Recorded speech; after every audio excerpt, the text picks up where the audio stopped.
और चलें हम अपने अगले जो पार्टिसिपेंट हैं उनको बुलवाते हैं। वो भी एक सरप्राइज़ है क्योंकि ये जो हमारी अगली एंट्री है ये इनको हमने सेलेक्ट किया है क्योंकि इनके लिए सबसे ज़्यादा एसएमएस आए थे, ईमेल्स आई थी और जो हमारे व्यूवर्स थे उन्होंने इनकी परफॉर्मेंस को बहुत पसंद किया और हमारे फाइनल तक पहुंचाने में हमारी जो ऑडियंस है उसका बहुत पार्टिसिपेशन है हमारे व्यूवर्स का, क्योंकि ये है सबसे ज़्यादा popular entry, you can say that popular participant. और आप सबकी पसंद पे एक बार फिर इन्हें मौका दिया जा रहा है हमारे ग्रैंड फाइनल में परफॉर्म करने का। So put your hands together for Azhar Firoz.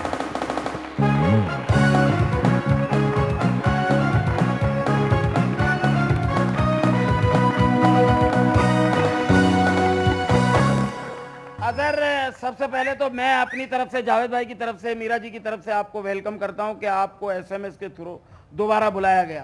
तो बड़े आप खुश नसीब हैं कि आप दोबारा आ रहे हैं इस स्टेज पे। इसमें बहुत शुक्रिया सर उन तमाम नाजरीन का, हाजरीन का, जिन्होंने एसएमएस के जरिए मुझे यहाँ तक बुलाया, और एवर रेडी और आज का भी बहुत शुक्रिया कि मुझ जैसे टैलेंट को यहाँ तक लेकर आया।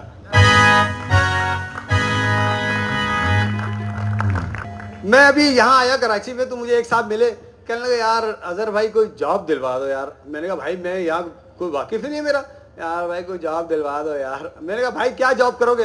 यार कोई भी जॉब दिलवा दो यार। मैंने बोला यार तारिक रोड पे एक भाई साहब है मेरे जानने वाले, गारमेंट्स की शॉप है, वहाँ चले जाओ, ये कार्ड ले लो। वो कार्ड लेके वहाँ शॉप पर चले गए, 2-4-5 दिन तो वहाँ काम किया, उसके बाद वापस आ गए। मैंने बोला वो हुआ क्या भाई?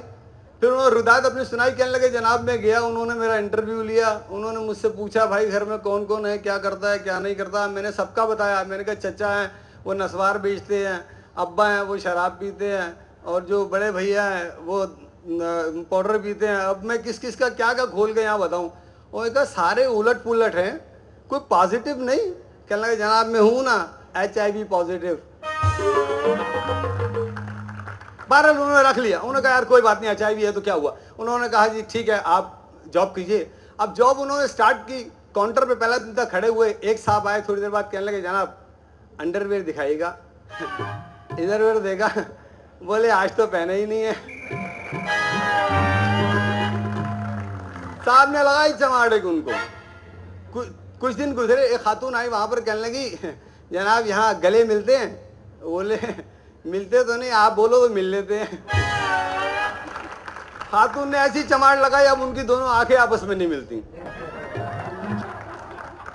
सुबह मेरे चचा कहने लगे आ यार अजहर चलते हैं भाई, वो वकील साहब से ना केस की बातचीत करनी है। चले गए हम वहां पे, वकील साहब से सारी बातचीत की। मैंने कहा वकील साहब सब कुछ तो हो गया था, अब ये बता दीजिए कि जनाब फीस क्या लेंगे? बोले 2.5 मन आटा दे दीजिएगा। अगर ऐसे ही रहा तो मेरा ख्याल है आने वाले वक्त में स्कूलों में फीसों की जगह ऐसे ही कुछ होगा।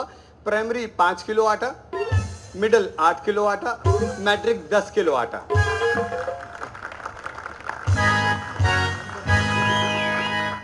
और अब मैं क्या बताऊं सर, मैं यहाँ पहुंचा हूं बड़ी मुश्किल से। एक साहब मुझे मिल गए, यहाँ तक छोड़ने के लिए आए। मैंने कहा जी शुक्रिया। मैं कहा जनाब आपका इसम शरीफ?